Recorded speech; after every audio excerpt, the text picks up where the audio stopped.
So అందరికీ నమస్కారం కాకుండా ఫస్ట్ జై ఎన్టీఆర్ అని స్టార్ట్ చేయాలి, ఎందుకంటే ఎక్కడ విన్నా ఎన్టీఆర్ మానియా నడుస్తుందన్నమాట. సో దేవరా చూసిన వాళ్ళందరూ ఆ వరల్డ్లోకి అడుగుపెట్టి ఆ వరల్డ్ని ఎక్స్పీరియన్స్ చేసి బయటకు వస్తున్నారు. డెఫినెట్గా అద్భుతమైన కథ, అద్భుతమైన కథాంశాలు, ఎస్పెషల్లీ మనకి ఇష్టమైన హీరో చేసే ఆ యాక్షన్ సీక్వెన్సెస్, ఎస్పెషల్లీ ఆ వరల్డ్. డెఫినెట్గా యాక్టింగ్ గురించి ఎలా అయితే మాట్లాడుకుంటున్నామో దేవరా వరల్డ్ గురించి కూడా అలానే మాట్లాడుకుంటున్నాం. సో ఆ వీధి గురించి, అక్కడున్న మనుషుల గురించి, ఆ సముద్రం గురించి, వీటన్నిటి గురించి మనం మాట్లాడుకుంటున్నాం. మరి అలాంటి ప్రపంచాన్ని, దేవర ప్రపంచాన్ని క్రియేట్ చేసిన వ్యక్తి నాతో పాటు ఉన్నారన్నమాట. హాయ్ అండి. హాయ్. ఫస్ట్లీ ఏదైతే చెప్పానో ఒక ప్రపంచాన్ని క్రియేట్ చేశారు మీరు. జనరలీ ఒక సీక్వెన్స్కి ఇంతకుముందు సినిమాల్లో సీజీ అంటే కొన్ని ప్లేసెస్లో వచ్చేది, ఐదర్ లైక్ కొన్ని ప్లేస్లో తెలియని ప్రపంచాన్ని క్రియేట్ చేయాలి అనుకునేటప్పుడు వాడేవాళ్ళు. బట్ రీసెంట్ డేస్లో అది కొంచెం పెరిగింది. ఇప్పుడు మొత్తం అంతా సినిమానే అదయ్యింది. సో ఈ మారుతున్న ప్రపంచం, అంటే విఎఫ్ఎక్స్ వైపుకి వస్తున్న ప్రపంచాన్ని చూసి మీకు ఎలా అనిపించింది? బికాజ్ యు ఆర్ ఏళ్తున్నారని చెప్పాలి ఈ ఫీల్డ్లో. I mean first of all thanks everyone, all the audiences, NTR fans గారు, వీళ్ళందరికీ థ్యాంక్స్. గొప్ప విజయం. The whole team is very excited about this. Right. Last 1.5 years దీని మీదే ఉన్నాం. అండ్ శివ గారికి ఆయన దేవర వరల్డ్ క్రియేట్ చేసి ఎవ్రీథింగ్ కొత్తదే దీంట్లో అటెంప్ట్ చేసిన వాటిలో. రైట్. మీరు కూడా చూస్తూ ఉన్నారంటే యువరాజు టైంలోనా మీరు మీ కెరియర్, రాజ్కుమారుడు టైంలో మీరు మీ కెరియర్ని స్టార్ట్ చేయడం జరిగింది. అండ్ దాని తర్వాత ఇప్పుడు నేను ఇందాక మెన్షన్ చేసినట్టు ఇప్పుడు సినిమా మొత్తం దేవరా ఆల్మోస్ట్ విఎఫ్ఎక్స్ మీద నడిచింది ఫిలిం అని చెప్పాలి. సో 100% అని చెప్పాలా? 100% కాదు, కానీ ఐ కెన్ సే ఒక 70% విజువల్ ఎఫెక్ట్స్ ఉన్నాయి దీంట్లో. ఓకే. ఇప్పుడు మేము ఏదైతే వరల్డ్ చూసామో ఆ వరల్డ్ అంతా విఎఫ్ఎక్స్ త్రూ వచ్చిందా, లేకపోతే నిజంగానే ఏదైనా సెట్ అంటారా? అంటే సెట్స్ కూడా కొన్ని వేసారండి, బట్ ప్రైమరీ యాక్షన్ సీక్వెన్సెస్ ఏం చూసుకున్నా కానీ అన్నిట్లోనూ విఎఫ్ఎక్స్ హెవీలీ ఇన్వాల్వ్డ్ అనమాట. ఓకే. కొన్ని పార్ట్స్లో మేము లైవ్ యాక్షన్లో కొంచెం సెట్ వేసాం. ఓకే. మిగిలినంతా కూడా క్రియేట్ చేస్తుంది అనమాట. ఈవెన్ ద సాంగ్ లో ఎందుకు పుట్టింది చుట్టమల్లి, ఆ సాంగ్ లో కూడా అది లైవ్ యాక్చువల్లీ. అది లైవ్ రియల్లీ? ఓకే. అది రాండీ గారి గొప్పతనం అండ్ కొరియోగ్రాఫర్ వాళ్ళ గొప్పతనం, అది దాంట్లో నాదేమీ లేదు. రియల్లీ? అంటే కొంచెం చేసాం కానీ ఇట్స్ కొంచెం బ్యూటీ ఎన్హాన్స్ చేయడానికి లొకేషన్ వాటిని కొంచెం చేసాం కానీ I think credit should go to them. Okay. So Devara గురించి, వరా గురించి ఎలా మాట్లాడుకుంటున్నారో సొరా గురించి కూడా అలానే మాట్లాడుకుంటున్నారు. So NTR of course very powerful hero. ఆ పవర్ని ఇంకా పెంచడానికి ఆ సొరా ఏదైతే ఫైట్ ఉందో అది ఇంకా ఎన్హాన్స్ చేసిందని చెప్పాలి. అండ్ ఫర్ యూ లైక్ ఆ ఐడియా మీ దగ్గర తీసుకొచ్చినప్పుడు, సో అది క్రియేట్ చేయాలి అన్నప్పుడు అది ఎలా ఉంటుంది? దానికి తగ్గట్టుగా ఎలాంటి హోంవర్క్ జరుగుతుంది ముందు? వెరీ ఎక్సైటింగ్ సీక్వెన్స్ అండి. ఆల్సో మాకు బాగా కష్టమైన సీక్వెన్స్ కూడా చేయడానికి. It was very challenging. Different ప్లేసెస్లో చేయించాము. It's lot of work. So ఆ ఐడియా చెప్పినప్పుడు we were very excited. Okay, ఒక క్రీచర్ చేయడం, యూజువల్గా క్రీచర్ చేయడం అనేది చాలా కష్టం అనమాట. ఓకే. అలాంటి ఎనీ క్రీచర్ చేయడం, రియలిస్టిక్గా చేయడం అనేది వెరీ ఛాలెంజింగ్ టాస్క్. సో దానికి మేమేం చేసామంటే, ప్లాన్ వచ్చినామంటే ముందు స్టంట్ మాస్టర్ గారు కింగ్ సోల్మన్ గారు ఆయన ప్రీవియస్ అది చేశారు. ఎన్ని షార్ట్స్ ఉంటాయి, అసలు ఓవరాల్ సీక్వెన్స్ ఎలా ఉంటుందని ఆయన కంప్లీట్ ప్రీవియస్ లాంటిది చేశారన్నమాట. రైట్. ప్రీవియస్ చేసి మన లైఫ్ సైజ్, షార్క్ సైజ్ ఎంత ఉంటుందో 13 feet అనమాట, దాన్ని మన ఆర్ట్ డైరెక్టర్ గారు, అదే ప్రొడక్షన్ డిజైనర్ గారు సాబు సిల్, ఆయన లైఫ్ సైజ్ ఒక డమ్మీ చేశారు. రైట్. సో ఆ డమ్మీ చేసి దాని మీద రిహార్సల్స్ అది చేసి, సో బేసిక్గా ఏంటంటే ఇంటరాక్షన్ కావాలి, హీరో దాంతో ఇంటరాక్ట్ అయ్యే సీన్స్ ఉన్నాయి అనమాట. అవును. సో ఇంటరాక్ట్ అవ్వడానికి నిజంగానే అలాంటి డమ్మీ చేసి దాని మీద కూర్చుని యాక్షన్ సీక్వెన్సెస్ షూట్ చేయడం జరిగింది. అండ్ దీంట్లో 2 parts ఉన్నాయి. మళ్ళీ కొన్ని అండర్ వాటర్ షాట్స్ ఉన్నాయి, కొన్ని అబవ్ వాటర్ షాట్స్ ఉన్నాయి. దాన్ని మళ్ళీ సెపరేట్గా రెండింటిని డిజైన్ చేసి, అండర్ వాటర్ ఉన్నప్పుడేమో అంటే ఇదంతా మాస్టర్ చాలా స్మార్ట్గా ప్లాన్ చేశారన్నమాట. అండర్ వాటర్లో మోషన్ అంత స్పీడ్గా చేయలేం మనం. ఏదైనా ఆబ్జెక్ట్ని అంత క్విక్గా మూవ్ చేయలేం అనమాట. Shark suppose to move very fast. So దానికి ఏం చేసామంటే రాండీ సార్ కూడా ప్లాన్ చేశారు, డ్రై ఫర్ వెట్ అనేది వాడామన్నమాట. ఏదైతే చాలా ఫాస్ట్ మోషన్స్ కావాలో అలాంటి షార్ట్స్లో నార్మల్గా అండర్ వాటర్ షూట్ చేయకుండా బయటే షూట్ చేసాం. బయటే లైట్లు పెట్టి రాండీ సార్ ఆ లైట్ సిమ్యులేట్ చేశారు. గ్రీన్ స్క్రీన్ బ్యాక్గ్రౌండ్లో అది షూట్ చేసాం. ఓకే. షూట్ చేసినప్పుడు ఏంటంటే ఆ డమ్మీతోనే ఆయన హెయిర్ ఒకటి మేము రీప్లేస్ చేసాం అనమాట. ఇప్పుడు అండర్ వాటర్లో హెయిర్ ఒక విధంగా మూవ్ అవుతుంది. కరెక్ట్, వాటర్ అంత వెట్ అవుతుంది కాబట్టి డెఫినెట్గా అది వేరే రకంగా మూవ్ అవుతుంది. సో అప్పుడు వీ ఎండెడ్ అప్ రీప్లేసింగ్ ఆయన క్లోత్స్ కానీ హెయిర్ కానీ రీప్లేస్ చేసాం CGలో. షార్క్ ఎలాగో క్రియేట్ చేసాం, ఇది కూడా everything is added in VFX అనమాట. లైవ్ యాక్షన్లో ఆయన లేయర్ మాత్రం తీసుకుని, so that was one of those challenging episodes. And ఇది కాకుండా ఇంకొన్ని షార్ట్స్ కూడా ఉన్నాయి వాటర్లోంచి బయటకు వచ్చేటప్పుడు. అప్పుడు అంటే అన్నిసార్లు ఈ డమ్మీ షార్క్ని వాడలేము, మళ్ళీ బయటకు వచ్చినప్పుడు డెఫినెట్గా వేరే ఉంటుంది కాబట్టి కొన్నిసార్లే వాడగలం. అంటే స్పీడ్ ఒకటి, డిస్టెన్స్ కవర్ చేయడం, ఇలాంటివి రోప్ వర్క్లు ఎంత చేసినా కానీ ఆ మోషన్ అంత ఈజీగా రాదు.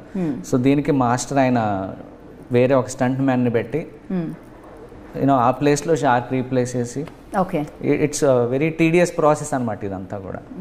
అండ్ ఫుల్ఫిల్లింగ్ కూడా. డెఫినెట్గా రీప్లేస్ చేసేటప్పుడు కూడా చాలా ఉంటాయి కదా దాంట్లో calculations and equations definitely, because అది మూమెంట్ చాలా ఫాస్ట్గా ఉంటుంది దాన్ని క్రియేట్ చేయడం. అంటే ఒక ప్లేస్లో ఉంది, ఈ ప్లేస్ నుంచి ఈ ప్లేస్ వరకే మూవ్ అవుతుంది అంటే మేబీ ఈజీ అవ్వచ్చు, బట్ ఈ ప్లేస్ నుంచి వేరియస్ ప్లేసెస్కి వెళ్తుంది. అవన్నీ కూడా 3Dలో మేము సిమ్యులేట్ చేయాల్సి వచ్చింది, okay, to generate that motion అనమాట. ఓకే, అంటే ఒట్టి తీసినట్టు వాడేలేదు మేము, లేయర్స్లో ఇంకా ఎక్కువ వర్క్ చేసి జనరేట్ చేసాం మోషన్ని కూడా. రైట్. అంటే ఇప్పటివరకు CG వర్క్లో వచ్చిన సినిమాలు చాలా చూడడం, VFX కూడుకున్న సినిమాలు చాలా చూడడం జరిగింది. అఫ్కోర్స్ బాహుబలి నుంచి అది చాలా మనం చూస్తున్నాం ఈవెంట్ టాలీవుడ్లో. బట్ ఈ ఫిల్మ్ చాలా డిఫరెంట్గా అనిపించింది. ద ప్యాలెట్ కానీ ఆ టోన్ కానీ చాలా డిఫరెంట్గా అనిపించింది. అంటే ఇది ఒక కొత్త ప్రపంచం అనిపించింది. కలర్ కాంబినేషన్స్ కానీ అదొక డిఫరెంట్ వరల్డ్. ఐ థింక్ ఇదంతా ఎలా ఉంటుందండి?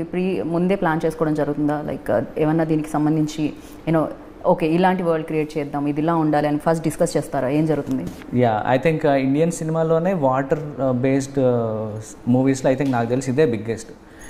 ఇంత ఎక్స్టెన్సివ్గా ఏ మూవీలోనూ వాటర్తో చేయలేదు. వాటర్ అనగానే బేసిక్గా VFXలో కూడా కొన్ని ఎలిమెంట్స్ క్రియేట్ చేయడం చాలా కష్టం అనమాట. అంటే న్యాచురల్గా ఉండేవి ఏవైతే ఉన్నాయో అవి చేయడం కష్టం. వాటర్ కానీ ఫైర్ కానీ ఇలాంటి క్రీచర్స్ కానీ ఇవన్నీ మోస్ట్ డిఫికల్ట్. ఓకే, వాటర్ అనగానే then okay we know it is a complex subject అని.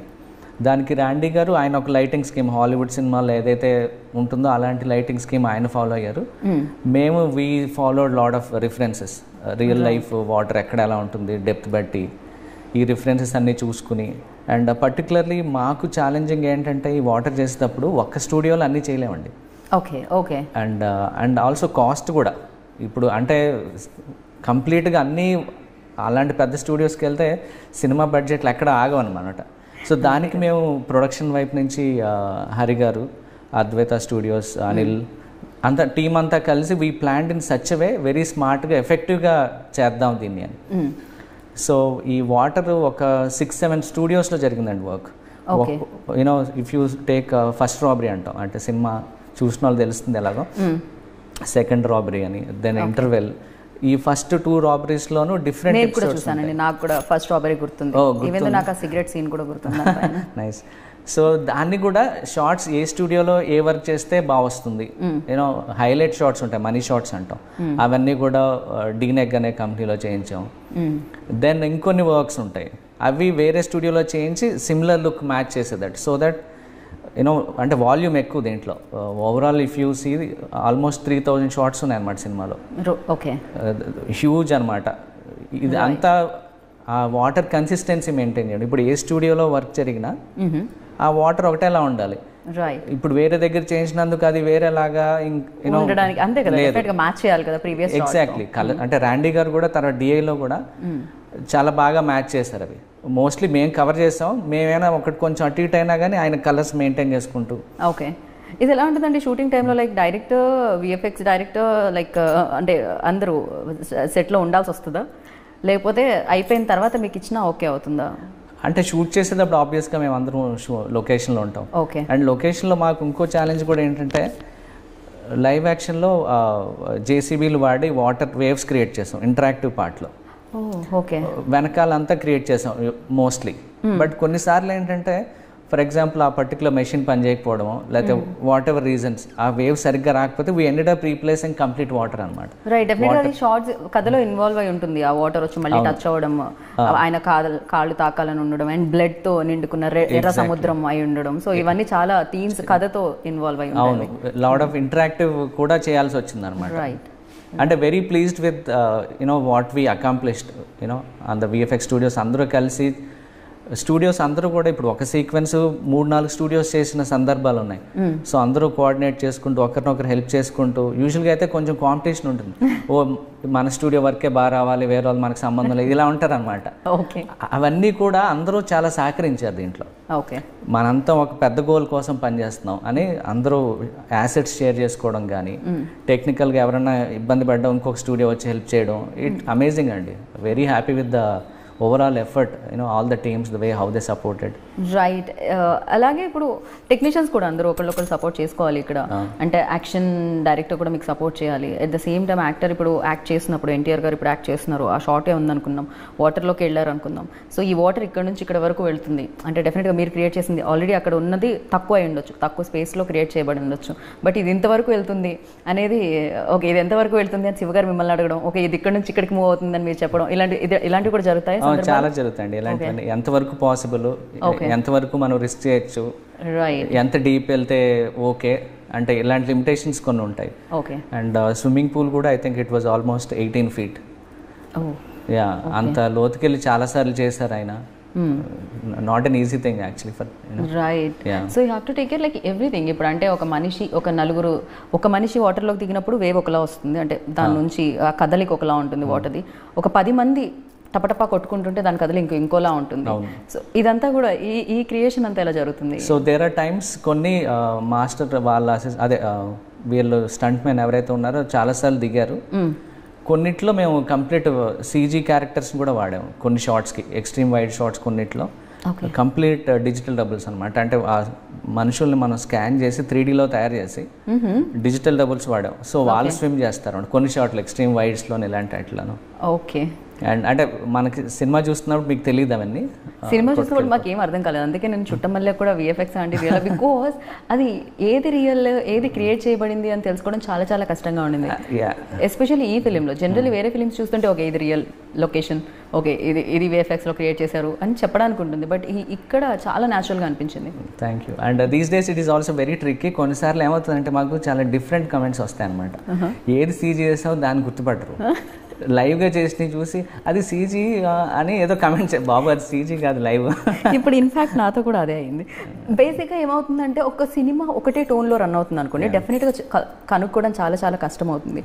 అండ్ దట్టు మీరు ఇందాక చెప్పారు 70% విఎఫ్ఎక్స్ దీంట్లో ఇన్వాల్వ్ అయ్యింది అని చెప్పి.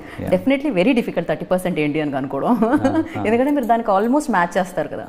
సో అది చాలా చాలా డిఫికల్టీస్ ఉంటాయి. And for you like definitely director పరంగా, యాక్టర్ పరంగా అంటే ఏం క్రియేట్ చేయాలి అనే ఒక ఇది ఉంటుంది, అదొక టెన్షన్ ఉంటుందో లేకపోతే అదొక క్వశ్చన్స్ ఉంటాయి దానికి చాలా. ఫర్ యూ లైక్ ఎలాంటి ఛాలెంజెస్ ఉంటాయి?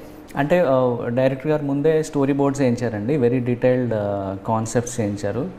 ప్రతి సీక్వెన్స్లోనూ ఆయన సిగ్నేచర్ కూడా, ఈ పర్టికులర్ షాట్ ఇలా కావాలి, ఇది కావాలి. ఇప్పుడు మూన్ షాట్ చూస్తుంటారు, ఆ సర్కిల్ చేయడం కానీ ఇలాంటి ప్రతి దాంట్లోనూ is got his signature. Correct. ఇక్కడ వైట్గా అండ్ అక్కడ బ్లడ్తో రెడ్గా. అండ్ ఏడీస్ హెల్ప్ కానీ, అండ్ కాన్సెప్ట్స్ అంటే everybody lot of team work.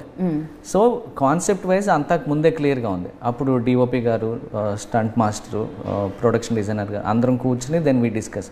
ఇప్పుడు ఈ పర్టికులర్ సీక్వెన్స్ ఎలా అచీవ్ చేయాలి, ఎక్కడి వరకు సెట్ చేయాలి, ఎక్కడి నుంచి సీజీ టేక్ ఓవర్ చేసుకుంటుంది, ఏ ఎలిమెంట్స్ అంతా డీటెయిల్డ్గా మాట్లాడుకుంటాం, మల్టిపుల్ మీటింగ్స్. యా, ప్రీ ప్రొడక్షన్లో షూట్కి ముందు, దెన్ తర్వాత లొకేషన్కి వెళ్ళి చూసుకుంటాం. అదే ఈ టీం వర్క్ అంతా జరిగాక దెన్ ఇదంతా అయినా కానీ ఎడిటింగ్లో సరిగ్గా చేయాలండి, ప్రాపర్గా ఎడిట్ చేయాలి కదా, ఆ టైమింగ్ సరిగ్గా ఉండాలి, అప్పుడే దీనికి వాల్యూ. కరెక్ట్. ఒక చిన్న షార్ట్ అటు ఇటు అయినా కూడా మేబీ అది చాలా చేంజెస్ వస్తాయి. లెంత్ ఎక్కువైనా తక్కువైనా లేకపోతే సరైనది పడకపోతే దెన్ దానికి బ్యూటీ ఉండదు. సో శ్రీకర్ ప్రసాద్ గారు, ఆయన team, edit team, they also help a lot. So విఎఫ్ఎక్స్కి యాక్టర్ నుంచి రావాల్సిన ఇది ఎలా ఉంటుంది అంటే తారక్ గారు ఆయన వన్ టేక్ ఆర్టిస్ట్ లాంటి, ఆయనకి మల్టిపుల్ ఏం అక్కర్లేదు. ఆయనకి I don't no, somehow is blessed, I think gifted, you know. ఆయనతో అసలు ఏం చెప్పక్కర్లేదు మనం, is so knowledgeable and spontaneous. Right. ఇందాక యాక్షన్ డైరెక్టర్ చెప్పడం జరిగింది వేరే ఇంటర్వ్యూలో. సో ఆయన అప్పుడప్పుడు స్టంట్ మ్యాన్ కూడా అటు ఇటు అయితే వాళ్ళని కూడా తీసుకొని ముందుకెళ్ళడం జరిగింది. షార్ట్ మాత్రం ఎక్కడ డిస్టర్బ్ అవ్వదు అని చెప్పి. అంటే అంత నాలెడ్జ్ ఉండడం ఒక షార్ట్ మీద. టైమింగ్లో ఆయన కిల్లర్ అండి అసలు. నేను ఇప్పుడే కాదు, బృందావనం చేశాను ఆయనతో. I don't know how he does it. Okay, surprising. That's why world మొత్తం ఆయన సినిమా కోసం వెయిట్ చేస్తుంది. ఇంతమంది అభిమానం ఊరికే వస్తుందా? డెఫినెట్గా దానికి ఆయన అంత కష్టపడుతున్నారు కాబట్టి. అండ్ మీరు ఇంతవరకు చేయడం జరిగింది, చాలా సినిమాలకి చేయడం జరిగింది. సో మీ సినిమాలకే కంపేర్ చేసి చూస్తే, సో ఈ సినిమా ఏ రకంగా విఎఫ్ఎక్స్లో కొత్తదనం అంటారు? అండ్ మీరు దీని త్రూ ఓకే నేను కూడా దీని త్రూ ఇంకొంచెం నేర్చుకున్నాను అనడానికే ఉంది.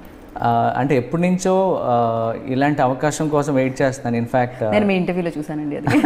సో ఎప్పటి నుంచో చూస్తున్నాను, లక్కీగా దొరికింది. యూనో శివగారు స్టోరీ నరేట్ చేసినప్పుడే అర్థమైపోయింది ఇది మామూలు సినిమా కాదు, ఇది మిస్ అవ్వకూడదు అని. అండ్ ఇనీషియల్గా కొంతమంది డౌట్లు పెట్టారు. అంటే నా పాత సినిమాలు కొంచెం ఇబ్బంది పడ్డాం అనమాట. అంటే అనుకున్నంత అచీవ్ చేయలేకపోయాం. సో ఏంటి ఏం చేయగలరా ఎంతవరకు అని డౌట్లు వచ్చినాయి, కొంతమంది ఎక్స్ప్రెస్ చేశారు. సో దాన్ని మీరే ఎక్స్ప్రెస్ చేశారు. యాక్చువల్లీ ఎవరు ఎక్స్ప్రెస్ చేశారో నాకు తెలియదు, కానీ స్టేజ్ మీద అయితే మీరే చెప్పడం జరిగింది. చాలా అంటే దానికి జవాబు ఇచ్చాను ఏంటంటే నాకు తెలుసు, అంటే ప్రతి ఆర్టిస్ట్కి ప్రతి మనిషికి ఎక్కడ ఏం మిస్ అయింది అనేది ఒక నాలెడ్జ్ అయితే ఉంటుంది కదా, మనకు తెలియకుండా ఏమీ ఉండదు. సో ఆపర్చునిటీ వచ్చినప్పుడు వాడుకుందామని వెయిట్ చేశాను. వచ్చాక ఐ డెంట్ లెట్ గో. అంటే వర్క్ చేసేటప్పుడు ఇట్ వాస్ వెరీ ఛాలెంజింగ్. నేను కరెక్ట్ స్టూడియోస్ని పట్టుకోవాలి, వాళ్ళతో సరిగ్గా చేయించాలి. అందరూ మనం అనుకున్నట్టు డెలివర్ చేయరు, వాళ్ళందరినీ ఒక తాటి మీద తీసుకురావాలి. మల్టిపుల్ ఐటరేషన్స్ అన్నమాట, మళ్ళీ చేయించాలి. కొంతమందికి ఎన్ని చెప్పినా ఒక స్టేజ్ తర్వాత వదిలేస్తారన్నమాట. మనం అన్ని దగ్గరుండి చేయించుకోవాలి. అంటే పట్టుదల చాలా కావాలి, పేషెన్స్ కావాలి. డైరెక్టర్ గారి దగ్గర నుంచి పేషెన్స్ నేర్చుకున్నాను యాక్చువల్లీ అన్నిటికంటే ఫస్ట్. శివగారు చాలా కామ్గా కదా అసలు. ఆయన సిగ్నేచర్స్ అన్నాను కదా, ఎక్కడ ఏం కావాలో ఆయనకు తెలుసు, అది చెప్పి చేయించుకుంటారు. అండ్ మధ్యలో ఎక్కువ స్ట్రెస్ ఏం పెట్టరు. ఎప్పుడైనా మిస్ అవుతుంది అనుకుంటే నాకు అది కావాలన్నా అది కావాలి నాకు అని చాలా సటిల్గా చేయించుకుంటారండి ఆయన. ఆయన దగ్గర నుంచి డెఫినెట్గా అది నేర్చుకున్నాను, పేషెన్స్ ఈ సినిమాలో. ఆపర్చునిటీ వైజ్ ఇందాకే చెప్పాను మీకు, వాటర్ అనేది ఇండియాలోనే ఏ సినిమా చేయలేదు. That was the biggest challenge. ఆ కన్సిస్టెన్సీ మెయింటైన్ చేయడం అంటే very good feeling actually.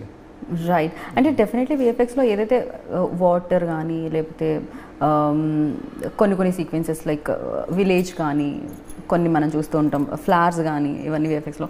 But తెలియనివి ఏమైనా ఇందులో యాడ్ అయ్యి ఉన్నాయా ఏదైనా ఆల్రెడీ ఉన్నవి కాకుండా? ఇన్విజిబుల్ వర్క్ చాలా జరిగిందండి. ఓకే. ఇప్పుడు మీరు కొన్ని లొకేషన్స్ చూసుకుంటే ఫోర్గ్రౌండ్ ఏదైతే మనం లైవ్ ఇంటరాక్షన్ పార్ట్ ఉందో అదే లైవ్. మిగిలిన చాలా మటుకు క్రియేట్ చేసినవి, కాంపోజిట్ చేసినవి. ఇన్ఫ్యాక్ట్ డిఏలో కూడా గ్రేడ్ చేసేటప్పుడు కూడా కొంతమంది లైవ్ అనుకుని గ్రేడ్ చేస్తున్నారు వాళ్ళు. దాని తర్వాత కానీ రియలైజ్ అవ్వలేదు వాళ్ళు, ఓహో ఇది క్రియేటెడ్ అని. అంటే ఈవెన్ కలరిస్ట్ కూడా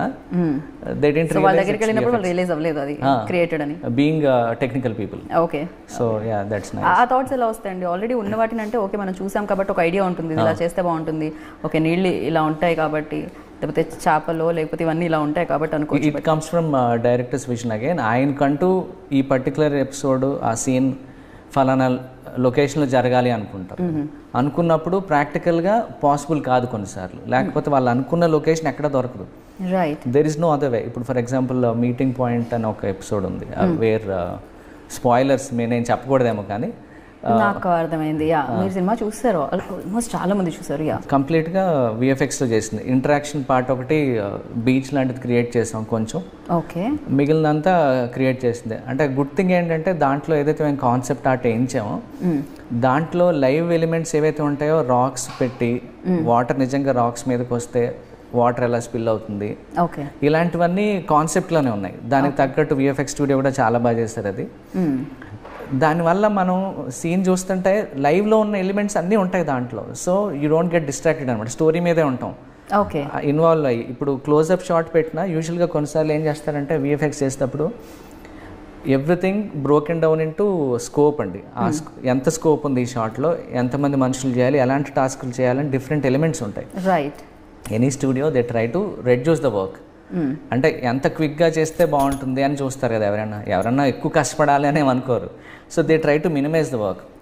so because of the way how we design the location, the concept ఆర్ట్లో ఏదైతే చేసామో, ఒక క్లోజప్ పెడితే you can keep just the sky and some landscape, blur చేస్తే క్లోజప్లో ఏం తెలియదు.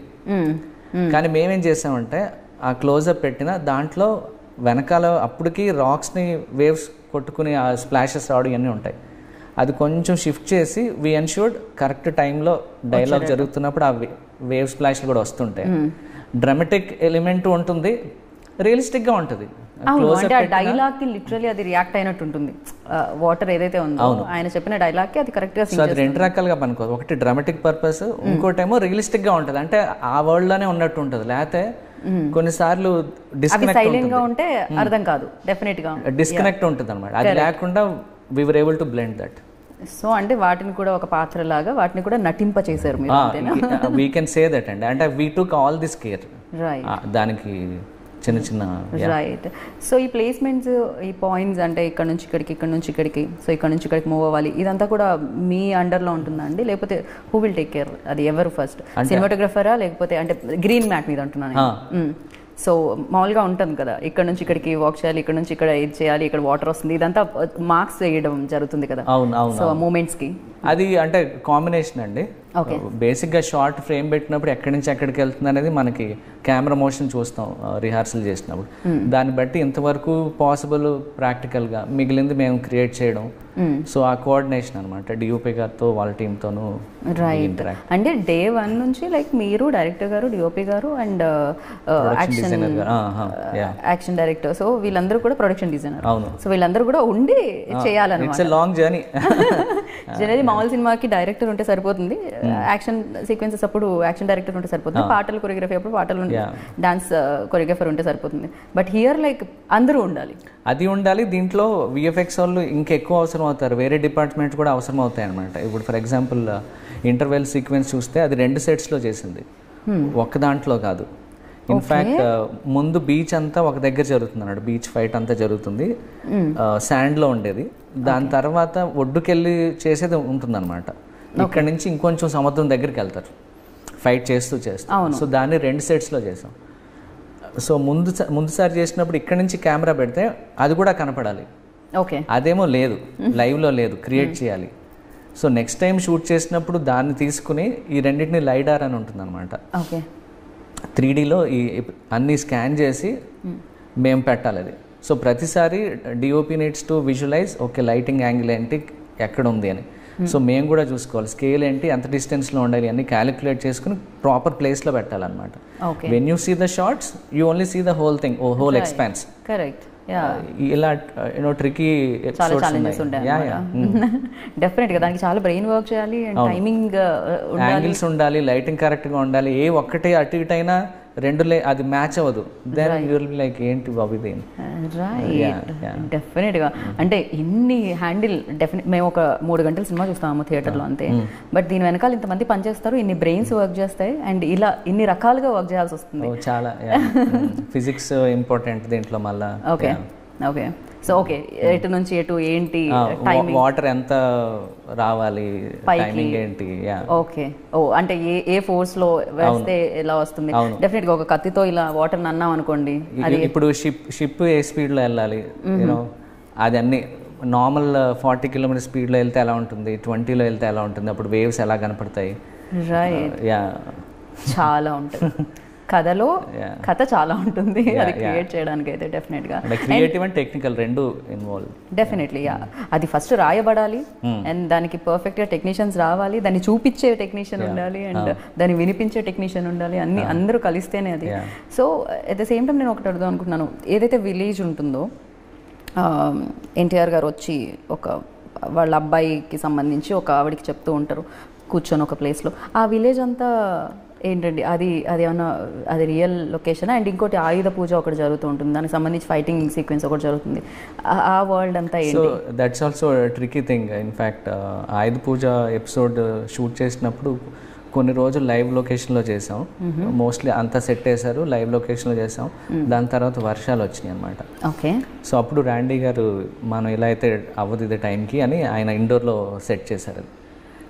దెన్ దాన్ని ఏంటంటే మళ్ళీ అవుట్డోర్కి ఇండోర్కి కట్ చేస్తూ ఉన్నా కానీ జంప్ రాకుండా we added certain elements so that it is all A smooth experience. So you can't make out ఏది ఇండోర్, ఆయన గొప్పతనం అది. ప్లస్ మేము కూడా దాన్ని అడిషనల్గా సో యాడ్ ఉండిందనమాట, దాంట్లో కూడా విఎఫ్ఎక్స్ ఇన్వాల్వ్ ఉండింది.